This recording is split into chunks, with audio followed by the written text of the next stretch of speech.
महाराज की जय. एक अशी ओवी आहे ते सकळ कृष्णाशी अर्पण न कळता मन दुजा भावी. म्हणून या पाठी लागतील भूते येते दिवसित पाची जन. ज्याचे त्या वंचले आठवण होता दंड हा निमित्ता कारणे हा.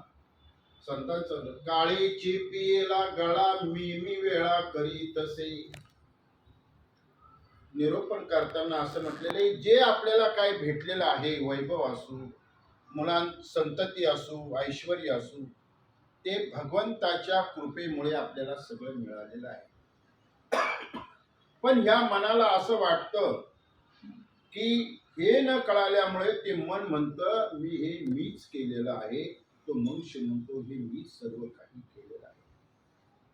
म्हणून पाची भूते जे आहेत, पंचमहाभूत आपल्या पाठीमागं लागलेले आहेत. नव्हे तर ज्याने आपल्याला दिलं त्याचा आपण आठवण केल्यामुळे काय दंड आपल्याला पुन्हा पुन्हा जन्माला यावं लागतं, पुन्हा पुन्हा मृत्यूला प्राप्त व्हावं लागतं.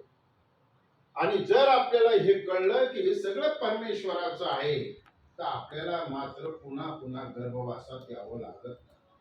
आमचे सर्वज्ञ श्री चक्रधर स्वामी म्हणतात, हे सकळही देवाचे मा देव देते आपुले.